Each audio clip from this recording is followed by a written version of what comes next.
Una semana después de la boda de mi hijo Matías, mi nuera Vanessa tocó a mi puerta acompañada de un hombre, elegante, con maletín de cuero. «Suegra, él es Pablo, notario», me dijo con esa sonrisa falsa que ya conocía. «Venimos a ayudarla con unos papelitos de la casa». Mi corazón se aceleró. Sabía perfectamente lo que buscaban, pero no tenía ni idea de lo que yo había estado ocultando todos estos meses. Gracias a Dios mantuve la boca cerrada sobre la herencia de la hacienda que mi difunto esposo me había dejado. Porque ahora, viendo a Vanessa revisar mis documentos con esos ojos codiciosos, entendía que mi silencio había sido mi salvación. Pero para contar esta historia completa, necesito retroceder al día en que todo comenzó a cambiar. Hace 3 meses, cuando Matías me anunció que se casaría con Vanessa, yo estaba amasando pan en la cocina. El aroma a levadura fresca llenaba el aire mientras mis manos trabajaban la masa tibia. «Mamá, quiero que conozcas bien a Vanessa antes de la boda», me dijo con esa sonrisa que siempre me derretía el corazón. Mi hijo, mi único tesoro, por fin había encontrado el amor. «Claro, mijo, tráela cuando quieras», le respondí limpiándome las manos en el delantal. Ya había escuchado tanto sobre ella. 32 años, trabajaba en una oficina, cabello castaño siempre perfecto, uñas impecables. Sonaba como la mujer ideal para mi Matías. Esa tarde corrí al mercado para comprar los ingredientes más frescos. Camarones grandes, aguacates perfectos, chiles poblanos, crema espesa. Quería prepararle sus platillos favoritos. En mi mente ya imaginaba las conversaciones que tendríamos, los consejos que podría darle sobre cómo hacer feliz a mi hijo, las recetas familiares que compartiríamos. Pasé toda la noche cocinando. Mis pies se hincharon de tanto estar parada, pero no me importaba. El chile en nogada quedó perfecto, cremoso y aromático. Los tamales estaban esponjosos como nubes. La salsa verde tenía ese toque picante que a Matías le encantaba desde pequeño. Cuando llegó el momento de conocerla, me puse mi vestido rosa más bonito, ese que guardaba para ocasiones especiales. Me peiné cuidadosamente y hasta me pinté los labios. Quería causar una buena primera impresión. Al fin y al cabo, esta mujer sería la madre de mis futuros nietos. Sonó el timbre y mi corazón se aceleró de emoción. Abrí la puerta con una sonrisa enorme. «Vanessa, qué gusto conocerte». «Component placement», exclamé extendiendo mis brazos para abrazarla. Pero ella apenas rozó mis hombros con las puntas de los dedos, como si tocarme fuera desagradable. «Mucho gusto, señora», murmuró sin mirarme a los ojos. Su voz sonaba fría, distante. Llevaba un vestido verde elegante y zapatos de tacón que resonaban contra el piso de mi humilde casa como pequeños martillos. Durante la cena, intenté conversar con ella sobre sus gustos, su trabajo, sus planes con Matías. Pero cada pregunta que hacía, recibía respuestas cortantes de una sola palabra. Sí, no, tal vez. Era como hablar con una pared helada. Lo que más me dolió fue ver cómo sus ojos recorrían mi casa con desdén. La forma en que arrugaba la nariz cuando probaba mi comida, como si fuera algo inferior. Mi chile en nogada, que había perfeccionado durante décadas, apenas lo tocó. «Mamá, la comida está deliciosa como siempre», dijo Matías intentando llenar el silencio incómodo que se había instalado en mi mesa. Vanessa jugueteaba con los frijoles en su plato, apartando cada ingrediente como si fuera veneno. Sus uñas perfectamente pintadas de rojo brillante contrastaban con la sencillez de mis platos de cerámica. «¿Te gusta cocinar, Vanessa?», Drenia pregunté con esperanza, sirviendo más salsa en su plato. Ella levantó la vista con una expresión que no pude descifrar del todo. «No tengo tiempo para esas cosas», respondió secamente. Prefiero ordenar comida o ir a restaurantes decentes. La palabra decentes se clavó en mi pecho como una astilla. Mi comida no era decente. Mi casa no era decente. Matías tosió nerviosamente y cambió de tema, pero yo ya había captado el mensaje. Para Vanessa, todo lo mío era inferior. Durante las siguientes semanas, cada encuentro se volvía más difícil. Cuando venían a visitarme, ella se sentaba en el borde del sillón como si fueras a ensuciarse, revisando constantemente su teléfono con expresión aburrida. Nunca preguntaba por mi día. Nunca mostró interés en conocerme realmente. Araceli, ¿verdad que estarás feliz de tener más tiempo para ti cuando nos casemos? Logueó un día mientras yo preparaba café. Sus palabras sonaron como una despedida prematura, como si ya hubiera decidido alejar a mi hijo de mí. ¿Más tiempo para mí? Drenia, repetí confundida. Pero me encanta pasar tiempo con ustedes. Ella intercambió una mirada con Matías que no comprendí entonces, pero que ahora entiendo perfectamente. Ya estaban planeando mi destierro. La preparación de la boda se convirtió en mi pesadilla personal. Vanessa tomaba todas las decisiones sin consultarme, como si yo fuera invisible. La señora de la limpieza podría ayudar con las flores. La escuché decir por teléfono un día.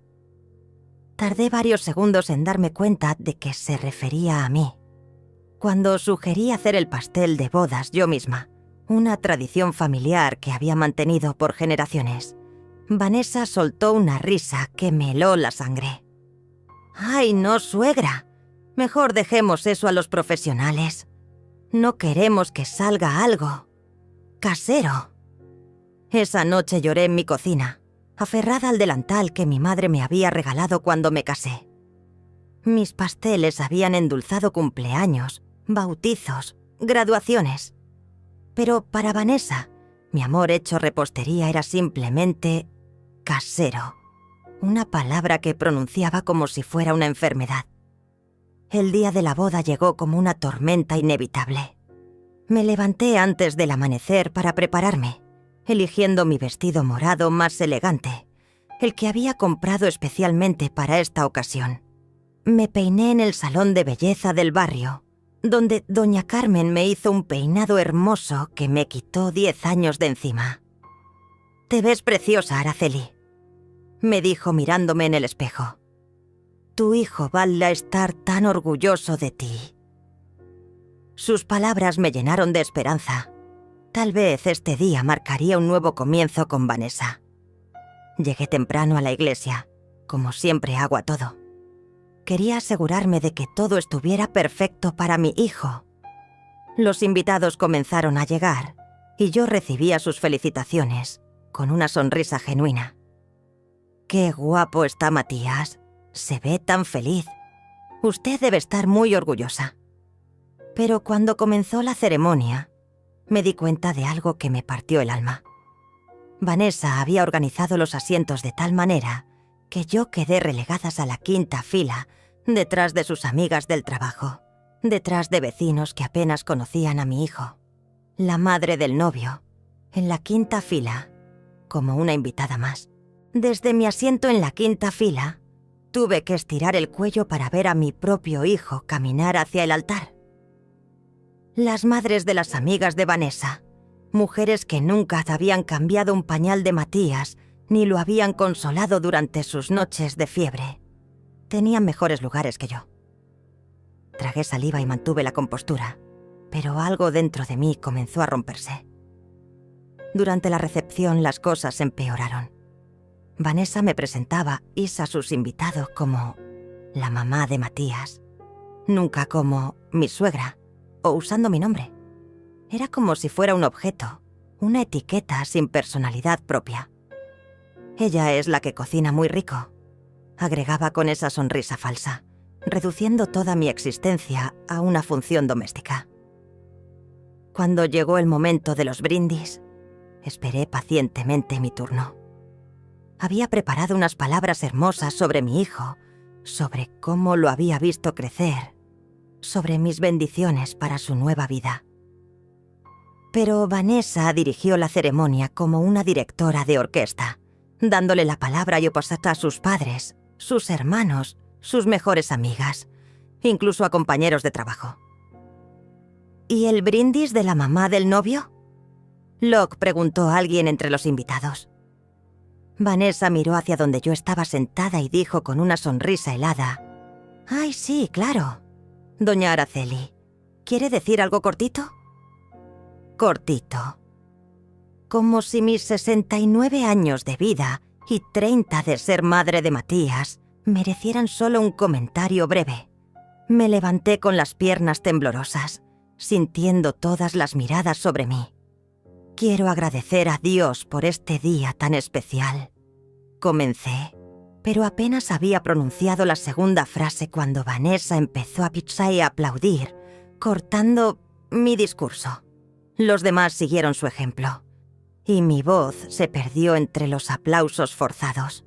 Durante la cena, me sentaron en una mesa al fondo, con personas que no conocía, parientes lejanos de Vanessa que hablaban entre ellos como si yo no existiera. Desde ahí veía a mi hijo reírse con su nueva familia política, completamente absorto en su nueva vida, mientras yo masticaba sola un pollo que sabía a cartón.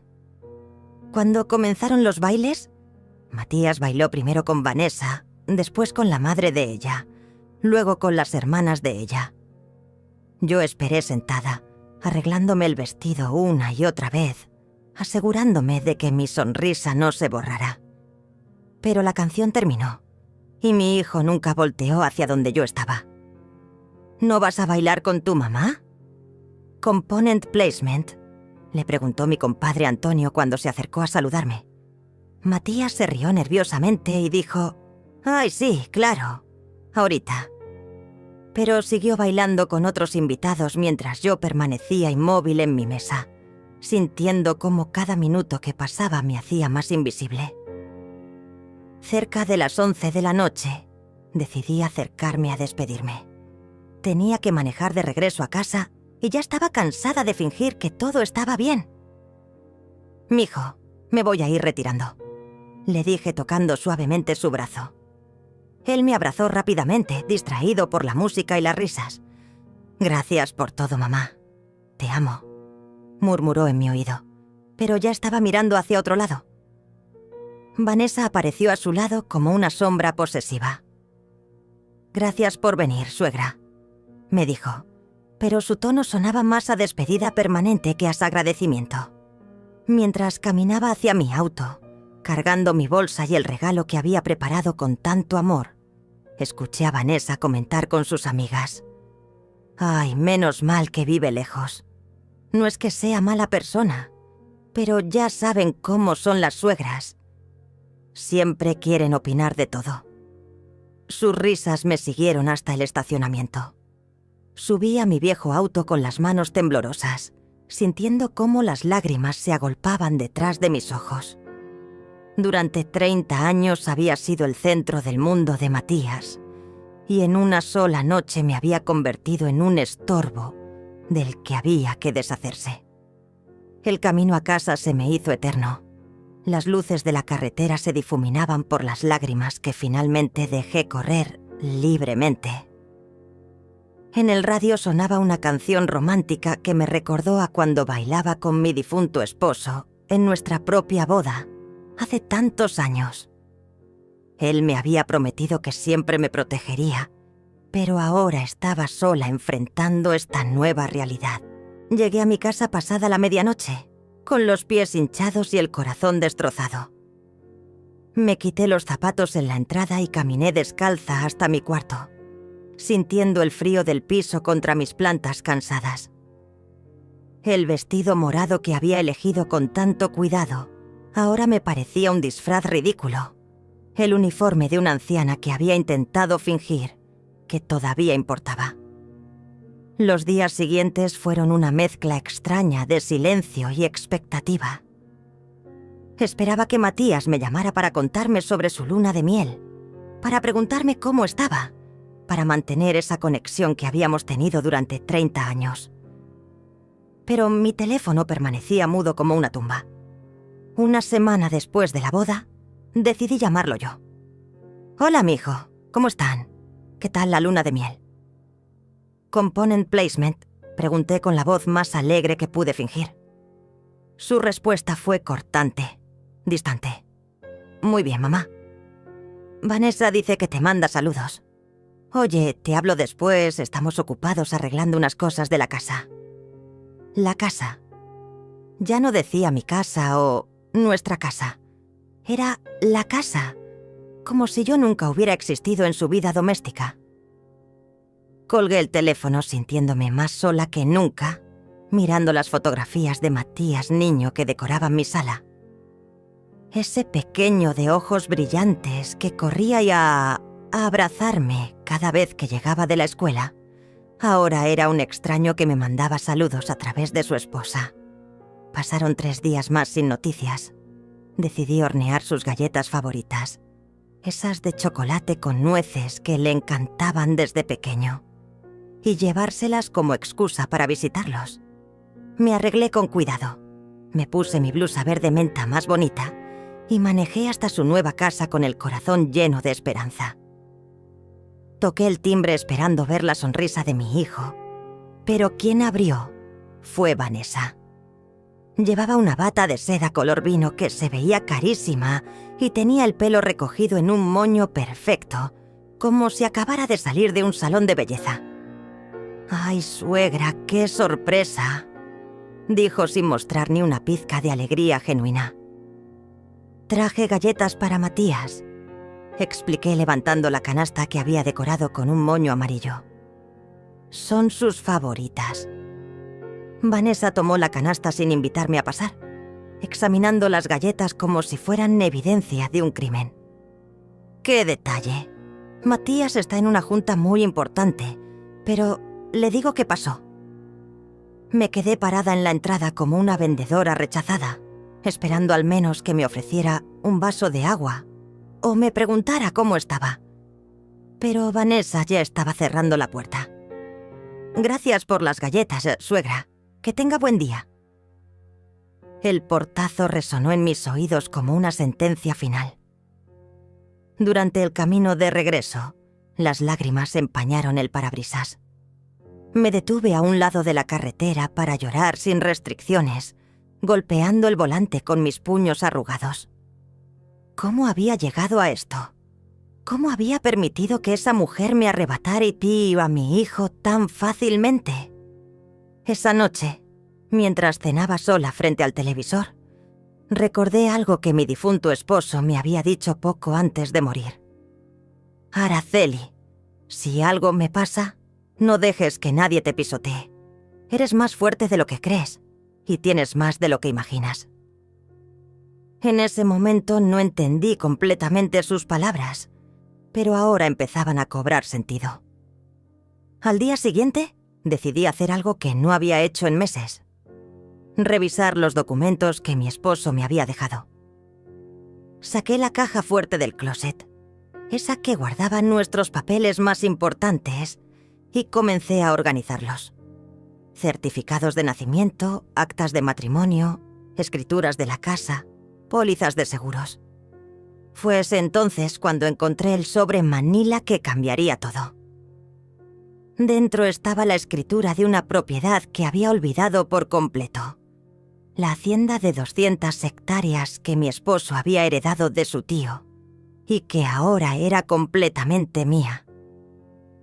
El documento legal era claro e indiscutible. Yo era la única propietaria de una de las haciendas más prósperas de la región. Mi corazón se aceleró mientras leía los detalles. La propiedad incluía tierras de cultivo, ganado, una casa principal de 5 recámaras y 3 casas para empleados.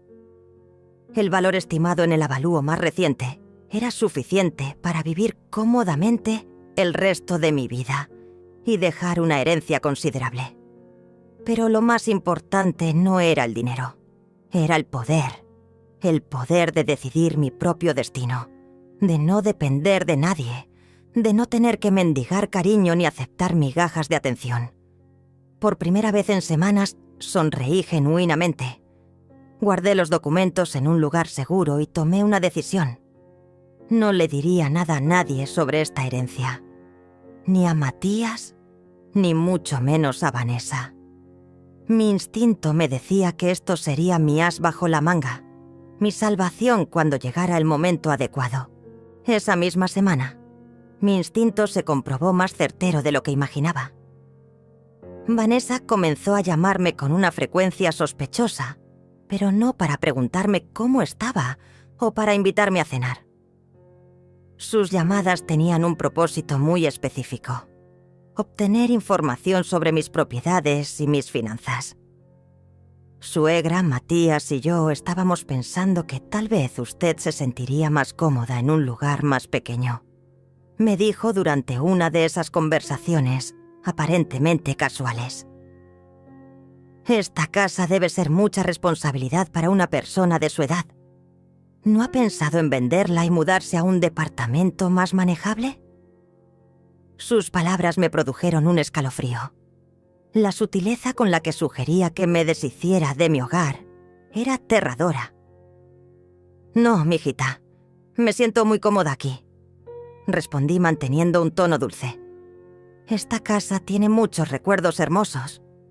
Sí, claro, pero piénselo. Con el dinero de la venta podría darse algunos lujos. Viajar, tal vez. Y nosotros podríamos ayudarla a administrar ese dinero para que le rinda más. Insistió con esa voz melosa que habías aprendido a detestar. 2 días después, Matías me visitó por primera vez desde la boda. Pero no venía solo a saludar a su madre. Venía con una agenda muy clara. Mamá, Vanessa y yo hemos estado hablando sobre tu futuro. Comenzó sentándose en el sillón donde yo solía acurrucarlo cuando tenía pesadillas. ¿Mi futuro?, pregunté fingiendo inocencia, aunque ya sabía perfectamente hacia dónde se dirigía la conversación. Mi hijo evitaba mirarme directamente a los ojos, como cuando era niño y había hecho alguna travesura. Sí, creemos que esta casa es demasiado grande para ti. Te ves muy cansada últimamente, muy estresada. Vanessa conoce a un muy buen agente inmobiliario que podría tasarla y conseguir un buen precio, explicó jugando nerviosamente con las llaves de su auto. El dolor que sentí en ese momento fue físico, como si me hubieran clavado un cuchillo en el pecho.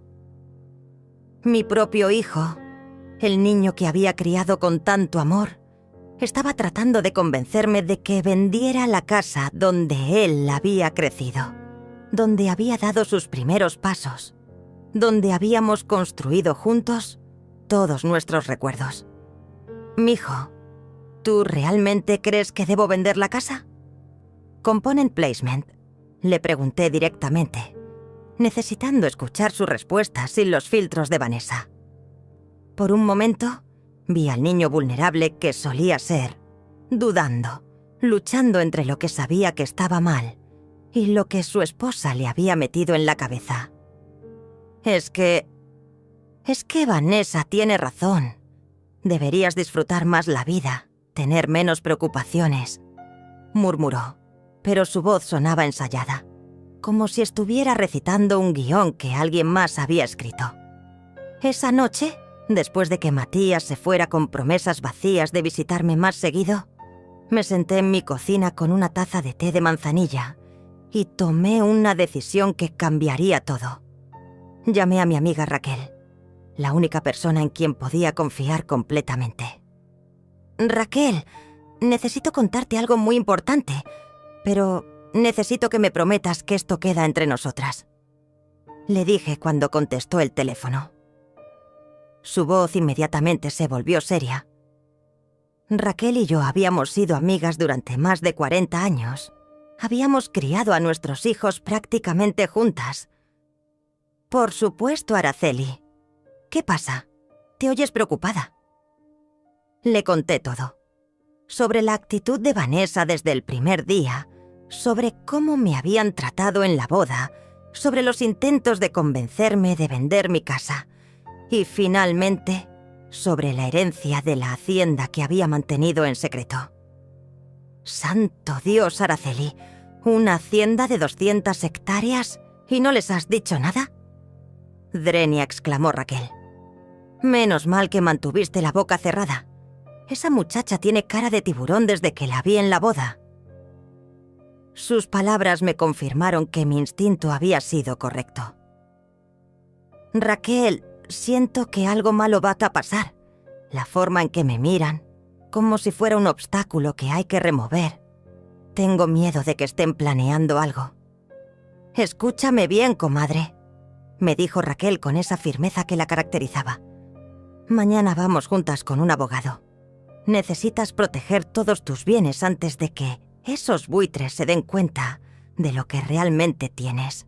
Y por favor, no firmes nada, absolutamente nada, sin consultarme primero.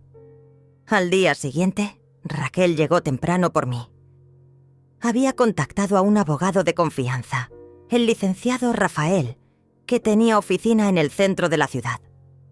Un hombre mayor, de cabello canoso y mirada inteligente, que había manejado casos similares durante décadas.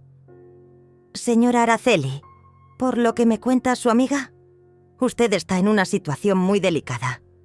Me explicó después de revisar todos mis documentos. Es común que familiares bien intencionados, o no tanto, presionen a personas mayores para que transfieran propiedades. Mi consejo es que protejamos todos sus bienes legalmente. El licenciado Rafael extendió todos mis documentos sobre su escritorio de caoba, formando un mosaico de mi vida patrimonial. Señora Araceli, lo que tiene usted aquí es considerable. Esta hacienda por sí sola vale más que muchas fortunas familiares completas. Me explicó señalando el avalúo con su dedo índice. Lo que me preocupa, continuó ajustándose los lentes, es el patrón de comportamiento que me describe. Primero aíslan emocionalmente a la persona, luego la hacen sentir incapaz de manejar sus propios asuntos, después presentan la solución, que casualmente los beneficia a ellos. Sus palabras me helaron la sangre porque describían exactamente lo que había estado viviendo. Raquel tomó mi mano y la apretó suavemente. Cuéntale lo del notario, comadre. El licenciado Rafael levantó una ceja con interés. Le relaté sobre la visita de Vanessa con Pablo, sobre los papelitos de la casa y sobre cómo habían llegado sin avisar, como cazadores siguiendo el rastro de una presa. Típico, murmuró el abogado escribiendo notas en su libreta. Traen a un notario de confianza, alguien que está dispuesto a hacer vista gorda sobre irregularidades, y presionan para firmar documentos bajo la premisa de simplificar las cosas. Me explicó que había visto casos donde personas mayores perdían todo su patrimonio en una sola sesión de firmas. ¿Qué puedo hacer para protegerme?, pregunté sintiendo como si estuviera en medio de un campo de batalla invisible. El licenciado sonrió por primera vez desde que había comenzado nuestra conversación. Mucho. Podemos crear un fideicomiso irrevocable. Podemos documentar cualquier intento de coerción. Y sobre todo, podemos prepararnos para cuando vengan con sus verdaderas intenciones. Salimos de la oficina del abogado con un plan claro y varios documentos que protegían mis bienes. Pero más importante aún, salí con la certeza de que no estaba loca, de que mis sospechas tenían fundamento. Raquel me invitó a comer a su casa, donde su esposo Antonio me recibió con su abrazo de oso de siempre. Araceli, esa muchacha tiene ojos de dinero, me dijo Antonio mientras comíamos el mole que Raquel había preparado. En la boda me dio mala espina. Se la pasó calculando, viendo quién tenía qué, preguntando por los negocios de la gente. Sus observaciones confirmaron mis peores temores. Durante los siguientes días, mantuve mi rutina normal, pero con los sentidos alerta. Cada llamada telefónica, cada visita inesperada, cada comentario casual sobre mi edad avanzada o mi necesidad de ayuda. Los interpretaba con nueva claridad. Era como si hubiera desarrollado una visión de rayos X para detectar las verdaderas intenciones. El miércoles por la tarde, mientras regaba mis plantas en el jardín, vi llegar el auto de Matías. Mi corazón se aceleró, pero ya no de alegría, sino de aprehensión. Cuando bajó del carro acompañado de Vanessa, supe que había llegado el momento que había estado temiendo. «Hola, mamá». Me saludó Matías con esa sonrisa tensa que había perfeccionado desde su matrimonio. Vanessa venía detrás de él cargando una carpeta voluminosa y ese aire de suficiencia que tanto me irritaba. ¿Podemos pasar? Queremos platicar contigo sobre algo importante.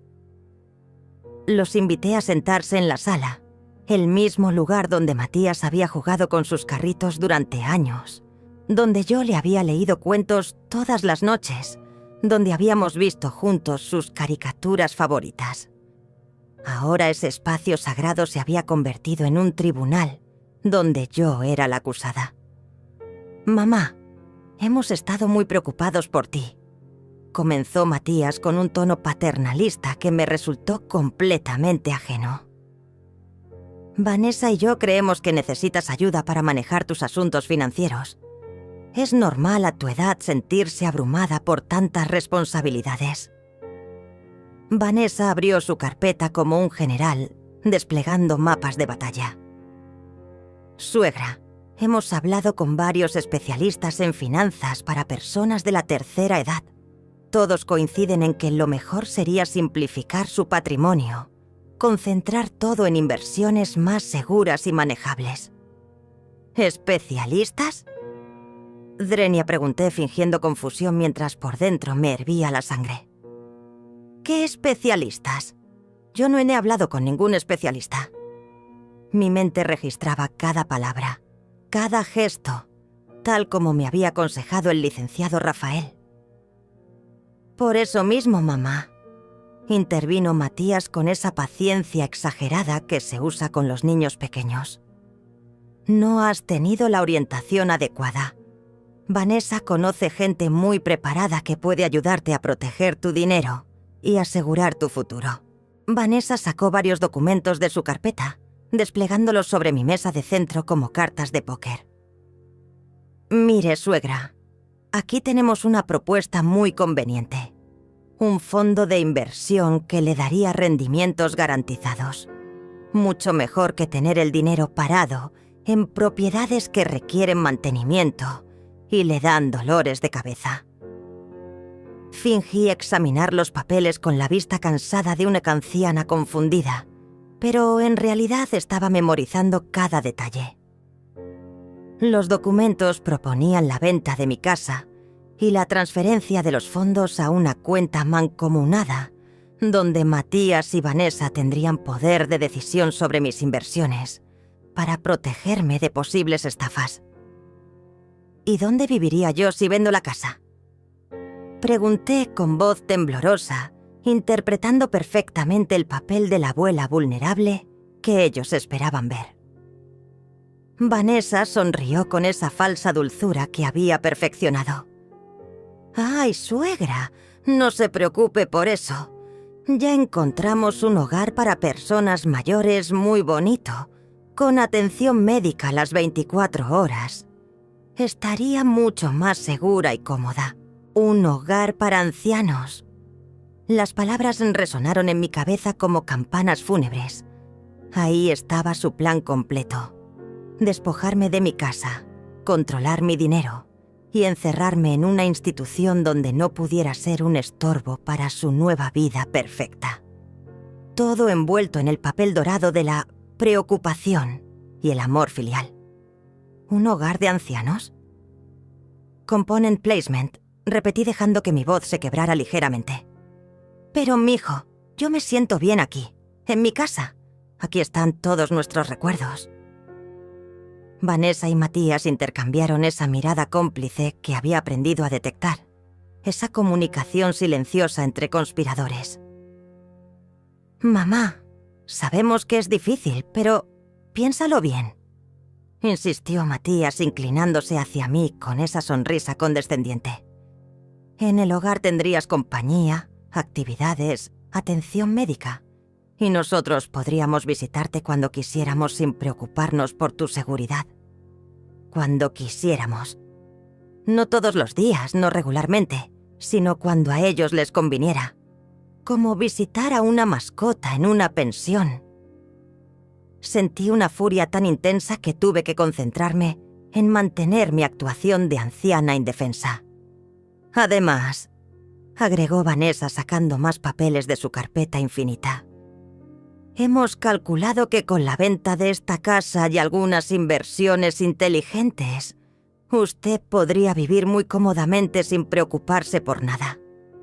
Nosotros nos encargaríamos de todos los trámites y decisiones financieras». Ahí estaba la trampa final. Ellos controlarían mi dinero mientras yo vegetaba en un asilo, esperando sus visitas esporádicas y agradeciendo las migajas de atención que me dieran.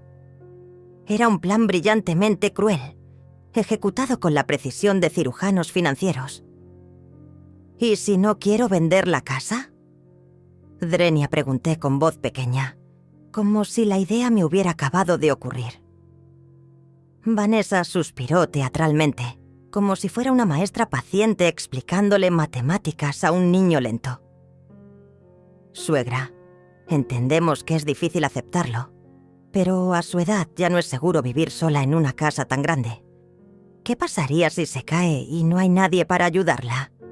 ¿O si alguien se aprovecha de su bondad y la estafa?». Drenia argumentó con esa lógica aparentemente irrefutable. La ironía de sus palabras me habría hecho reír si no hubiera estado tan furiosa. Ella, que estaba intentando estafarme en ese mismo momento, me advertía sobre posibles estafadores. La audacia era asombrosa. «Necesito tiempo para pensarlo», murmuré frotándome las sienes como si tuviera dolor de cabeza. «Es mucho para procesar de una vez».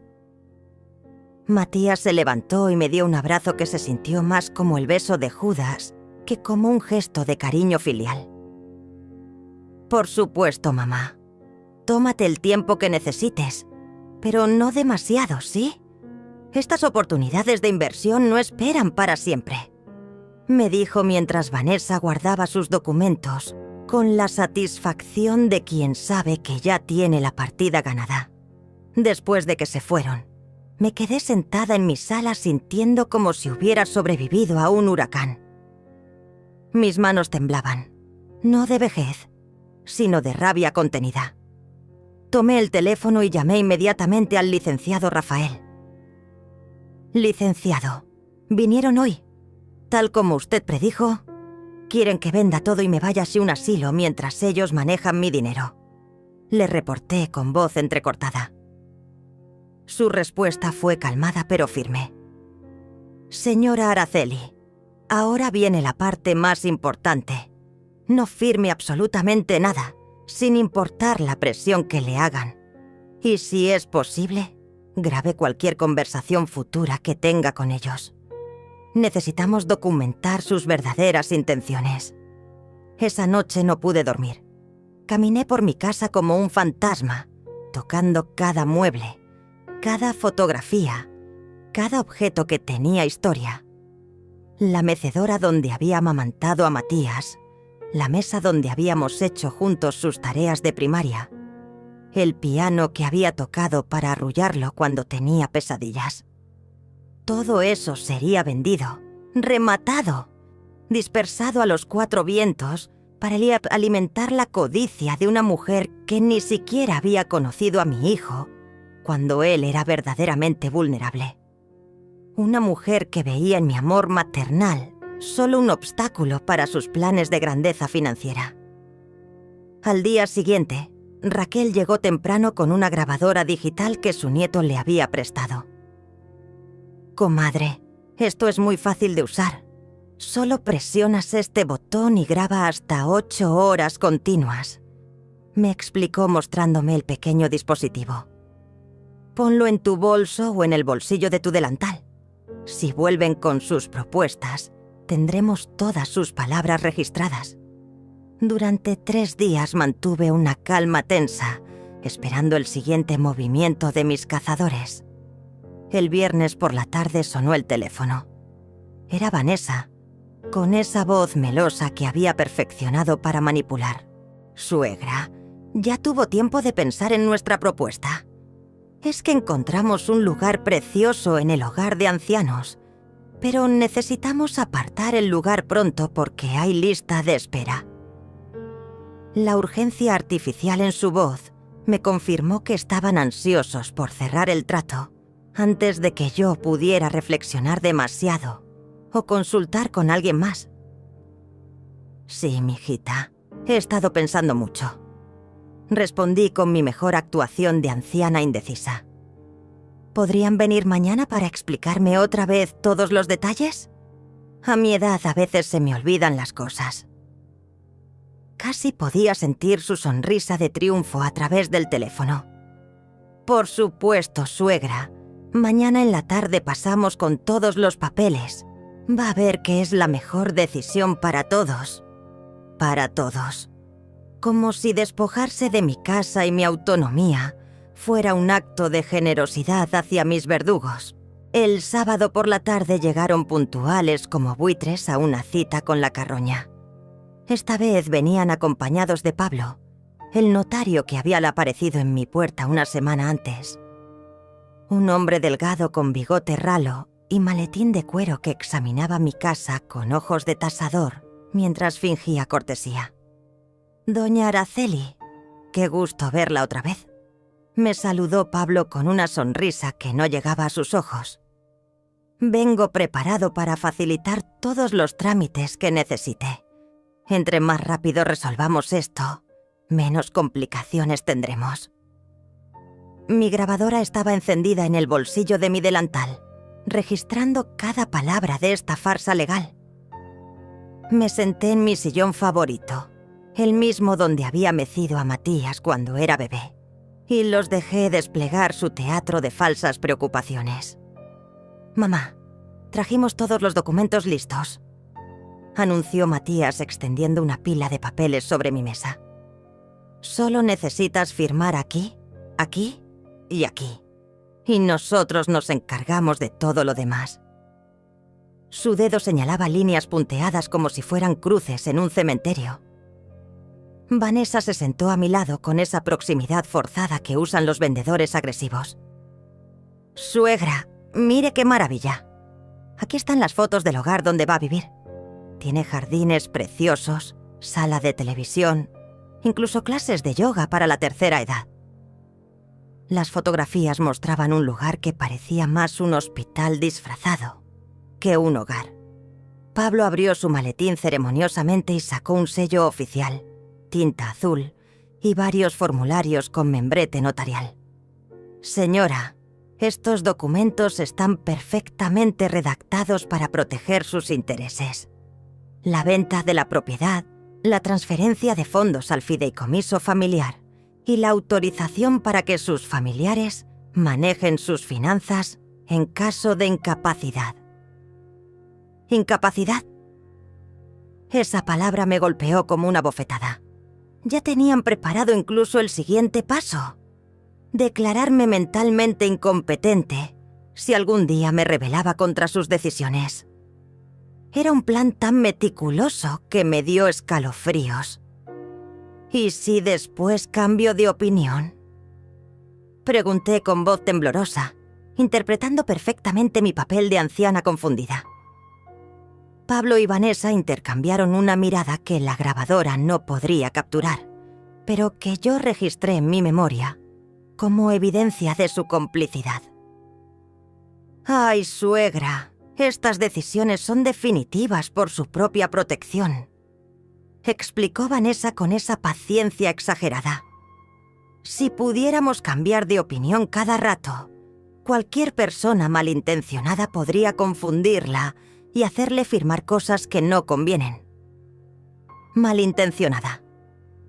La ironía era tan brutal que tuve que morderme la lengua para no explotar. Ahí estaba ella, despojándome de todo mientras me advertía sobre personas que podrían aprovecharse de mí. Además, mamá, agregó Matías tomando mi mano con una ternura que sabía fingida, piensa en lo tranquilos que vamos a estar sabiendo que estás segura y bien cuidada. Ya no tendremos que preocuparnos por ti. No tendremos que preocuparnos por ti. Traducido del lenguaje de los manipuladores significaba: ya no tendremos que fingir que te queremos ahora que tenemos tu dinero. Las lágrimas que brotaron de mis ojos no eran actuación. Eran el dolor genuino de una madre traicionada por el hijo que había criado con tanto amor. No llore, señora, me consoló Pablo con frialdad profesional. Es normal sentirse emotiva con estos cambios, pero va a ver que después se siente mucho más tranquila. Sacó una pluma de oro de su saco y la puso frente a mí como si fuera una pistola. Tomé la pluma con manos temblorosas y la acerqué al primer documento. Podía sentir la tensión en el aire, la expectativa de mis verdugos esperando el momento del triunfo final. Vanessa se inclinó hacia mí como un vampiro sediento a punto de morder. Pero entonces, como si hubiera sido enviada por un ángel guardián, sonó el timbre de mi casa. ¿Esperan a alguien?, Drenia preguntó Pablo con irritación evidente. No, murmuré levantándome lentamente.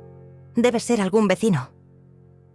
Abrí la puerta y ahí estaba Raquel, acompañada del licenciado Rafael y de otro hombre que no reconocí. Buenas tardes, Araceli. Me saludó Raquel con una sonrisa que me transmitió fuerza instantáneamente. Espero que no lleguemos en mal momento. Para nada, respondí sintiendo como si acabara de llegar la caballería. Pasen, por favor. El licenciado Rafael entró con esa presencia inautorizada que solo tienen los abogados experimentados, y el hombre desconocido lo siguió cargando una cámara de video profesional. Matías se puso pálido al ver a los recién llegados. Vanessa intentó guardar rápidamente los documentos, pero Pablo se quedó inmóvil como una estatua de sal. ¿Qué está pasando aquí, mamá?, Swing preguntó mi hijo con voz nerviosa. Señores, buenas tardes, saludó el licenciado Rafael con cortesía profesional. Soy el abogado de la señora Araceli. Me da mucho gusto llegar justo a tiempo para supervisar esta importante transacción legal. Imagino que todos los documentos están en perfecto orden y que mi clienta ha tenido tiempo suficiente para revisarlos con asesoría legal independiente. El silencio que siguió fue tan denso que se podría haber cortado con cuchillo. Pablo guardó su pluma de oro como si quemara, y Vanessa miraba hacia la puerta como calculando la distancia más corta para huir. Disculpe, ¿y ustedes?, Drenia preguntó Pablo intentando recuperar su autoridad profesional. El licenciado Rafael sonrió con esa sonrisa que había perfeccionado durante décadas de desenmascarar estafadores. Rafael Mendoza, abogado especialista en protección patrimonial para adultos mayores, y él es el licenciado Antonio Herrera, de la Fiscalía Especializada en Delitos contra Personas Vulnerables. Casualmente estábamos revisando algunos casos similares en la zona y decidimos hacer una visita de cortesía. La cara de Vanessa se transformó de la confianza predatoria a la palidez del terror en cuestión de segundos. Pablo cerró su maletín con movimientos nerviosos, como si los documentos dentro fueran evidencia incriminatoria. Matías se quedó inmóvil, mirando alternadamente entre los abogados y hacia mí, como si por primera vez en meses realmente me viera. Licenciado, dije dirigiéndome a Rafael con la voz más firme que había usado en semanas. Me da mucho gusto que llegara. Estaba a punto de firmar unos documentos y quería asegurarme de que todo estuviera en orden. Saqué la grabadora de mi bolsillo y la puse sobre la mesa como si fuera una granada sin seguro. El licenciado Antonio Herrera Encendió su cámara y comenzó a grabar. Señora, ¿podría explicarnos qué tipo de documentos le estaban pidiendo firmar y bajo qué circunstancias? Su voz tenía esa autoridad legal que hace temblar a los culpables. Vanessa intentó interrumpir con una risa forzada. Ay, licenciado, creo que hay un malentendido. Nosotros solo estamos ayudando a mi suegra con algunos trámites para su comodidad. Pero su voz sonaba como vidrio rompiéndose. ¿Trámites? Drenia repetí con una sonrisa que sorprendió hasta a mí misma. ¿Llamas trámites a intentar que venda mi casa, entregue todo mi dinero y me vaya a un asilo para que ustedes manejen mi patrimonio? Las palabras salieron de mí como proyectiles certeros. Pablo se levantó bruscamente intentando escapar. Creo que hay un malentendido. Yo solo vine a ofrecer servicios notariales. Pero el licenciado Herrera bloqueó discretamente su camino hacia la puerta. Un momento, colega, le dijo con esa cortesía fría que usan los fiscales. Me gustaría revisar esos documentos que traía preparados. Es parte de una investigación sobre fraudes inmobiliarios que estamos conduciendo. Fue tras entonces cuando decidí jugar mi carta ganadora. Me dirigí a mi recámara y regresé con la caja fuerte que contenía la escritura de la hacienda. La abrí ceremoniosamente frente a todos, disfrutando cada segundo de la confusión creciente en los rostros de mis depredadores. «Miren qué curioso», dije extendiendo la escritura sobre la mesa. Resulta que mi difunto esposo me dejó una pequeña herencia que había olvidado mencionar. Una hacienda de 200 hectáreas con un valor de... Bueno, Rafael, ¿podrías leerles el avalúo actualizado? El licenciado Rafael tomó el documento con una sonrisa que era pura justicia poética. Según el avalúo más reciente, la propiedad tiene un valor de mercado de 42 millones de pesos, más el ganado, maquinaria agrícola y construcciones adicionales. El silencio que siguió fue tan absoluto que se podían escuchar los latidos de mi corazón. Vanessa se había quedado con la boca abierta como un pez fuera del agua. Matías miraba el documento como si fuera un objeto extraterrestre. 42 millones, repetí saboreando cada palabra. Y pensar que ustedes estaban preocupados por mi pobreza y mi incapacidad para manejar mis finanzas. ¡Qué considerados! Mi voz goteaba sarcasmo como miel amarga. Pablo intentó una última maniobra desesperada. Señora, esto cambia todo. Obviamente necesita asesoría especializada para manejar un patrimonio de esa magnitud. Pero el licenciado Herrera ya estaba tomando fotografías de todos los documentos que había traído. Tiene razón, respondí con una sonrisa radiante. Por eso contraté al licenciado Rafael hace una semana. Él ya está manejando todos mis asuntos legales y financieros. Pero gracias por su preocupación. Vanessa finalmente encontró su voz, aunque sonaba como el graznido de un cuervo herido. Suegra, nosotros no sabíamos. Quiero decir, solo queríamos ayudarla. Sus excusas se desmoronaban como castillos de arena bajo la lluvia. ¿Ayudarme? Swingué levantándome de mi sillón con una dignidad que había olvidado que poseía. ¿Ayudarme vendiendo mi casa sin consultarme? ¿Ayudarme metiéndome en un asilo contra mi voluntad? ¿Ayudarme robándome el control de mi propia vida?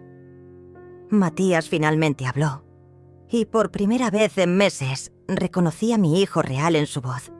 Mamá, nosotros pensamos que era lo mejor para ti. Había lágrimas en sus ojos, pero ya no sabía si eran de arrepentimiento genuino o de frustración por haber perdido la partida. Lo mejor para mí, repetí suavemente, habría sido que me preguntaran qué quería yo. Lo mejor para mí habría sido que respetaran mis decisiones.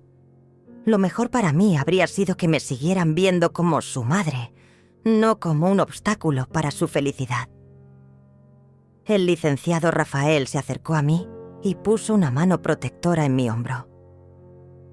Señora Araceli, creo que es momento de que estos señores se retiren.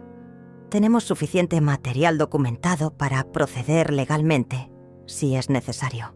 Pablo prácticamente corrió hacia la puerta, seguido de cerca por Vanessa, quien ya no se molestaba en mantener su máscara de nuera preocupada. Matías se quedó unos segundos más, mirándome con una expresión que no pude descifrar. «Mamá», murmuró, «¿podremos hablar después?» Por primera vez en meses, su pregunta sonaba genuina, sin agenda oculta. Asentí lentamente, pero sin comprometerme a nada. Después de que se fueron, me quedé en mi sala rodeada de mis verdaderos aliados. Raquel, el licenciado Rafael y el licenciado Herrera. Por primera vez en meses, me sentí verdaderamente segura en mi propia casa. 3 meses después, estoy sentada en el portal de mi hacienda, viendo el atardecer pintarse de naranja sobre mis tierras. Matías viene a visitarme una vez por semana, solo, intentando reconstruir la relación que casi destruye por complacer a una mujer que lo veía solo como un medio para obtener riqueza. Vanessa intentó contactarme varias veces, pero sus llamadas van directo al buzón de voz.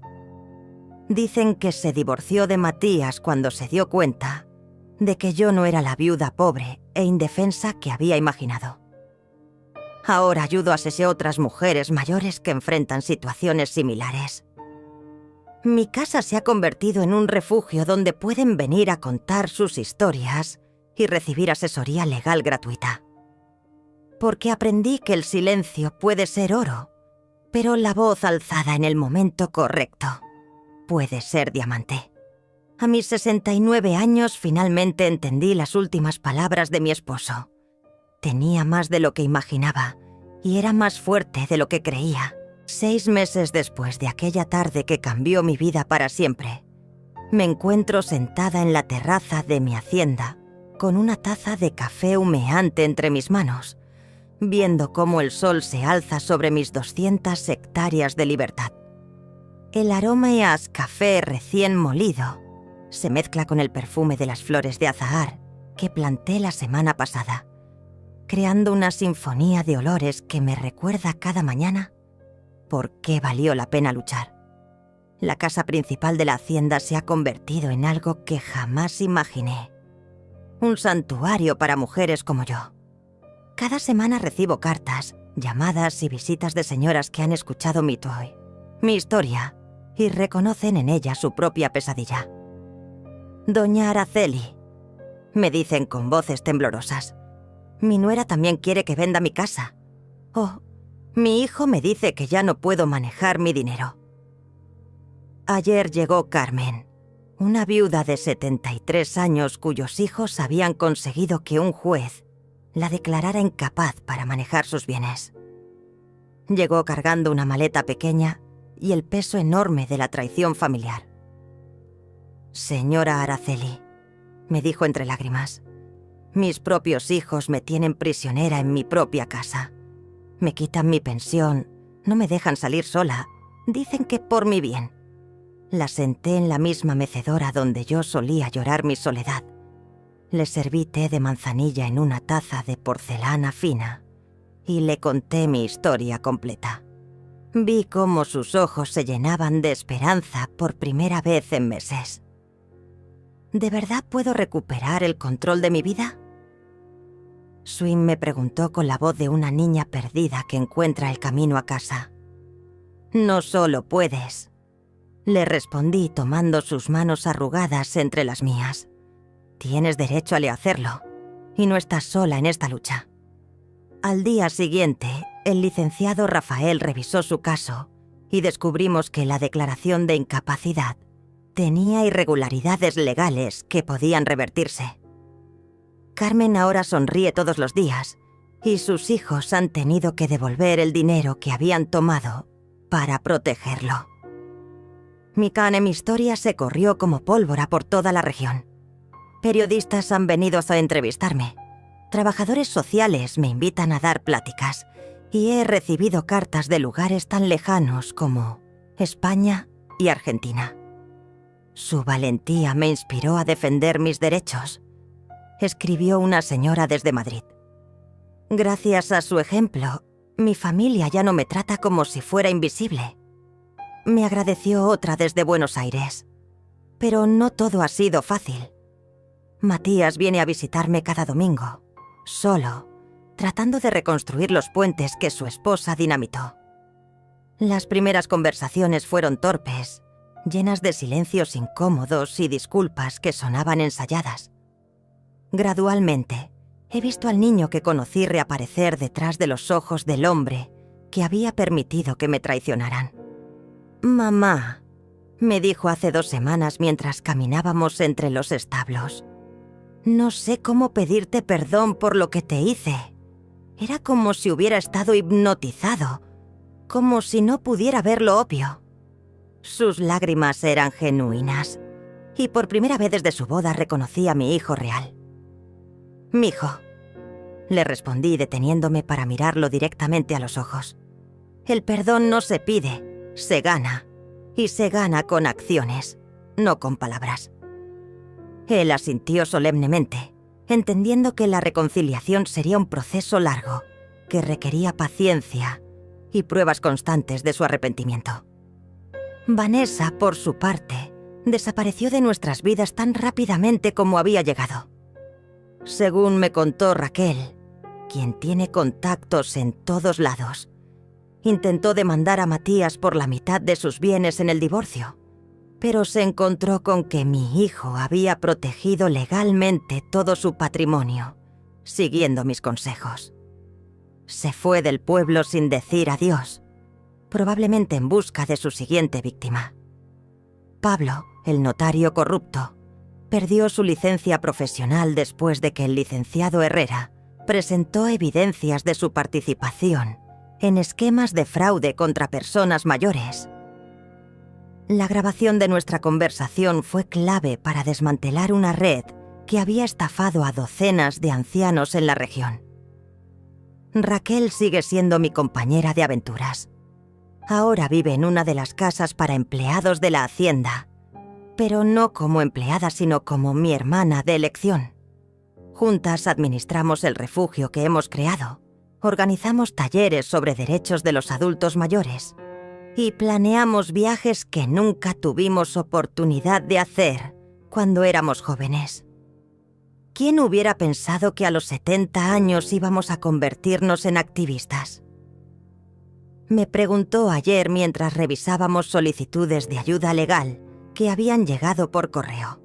Sonreí recordando a la mujer tímida que era hace un año, esa que se conformaba con migajas de atención y que permitía que otros decidieran su destino. El licenciado Rafael se ha convertido en más que mi abogado. Es el director legal de nuestra fundación. Hemos logrado cambiar leyes locales que protegen mejor a los adultos mayores y estamos trabajando con legisladores nacionales para reformas más amplias. Señora Araceli, me dijo en nuestra última reunión, usted ha hecho más por los derechos de los ancianos en 6 meses que muchas organizaciones en décadas. Cada noche, antes de dormir, camino por los jardines de la hacienda y reflexiono sobre el camino recorrido.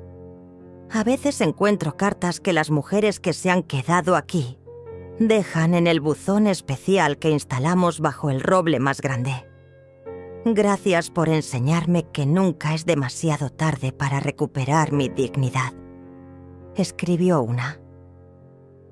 Gracias por demostrarme que el amor propio no tiene fecha de caducidad, decía otra. Mañana llega un grupo de señoras desde Guadalajara que quieren conocer nuestra historia y aprender a crear refugios similares en sus ciudades. El movimiento se está extendiendo como círculos en un estanque, tocando vidas que jamás imaginé poder alcanzar. A mis 70 años he descubierto que la vejez no es el final de la historia. Puede ser el comienzo del capítulo más poderoso. He aprendido que la sabiduría acumulada durante décadas es un arma más poderosa que la juventud y que la dignidad perdida siempre se puede recuperar si tenemos el valor de luchar por ella. Mi nombre es Araceli, tengo 70 años y esta es mi declaración de independencia. Nunca más permitiré que nadie me haga sentir invisible, inútil o descartable. Y si mi historia puede inspirar a una sola mujer a alzar la voz contra el maltrato, entonces cada lágrima, cada traición y cada momento de dolor habrán valido la pena. Porque al final descubrí que tenía razón mi difunto esposo. Yo era más fuerte de lo que creía y tenía mucho más de lo que imaginaba. Solo necesitaba recordar quién era realmente.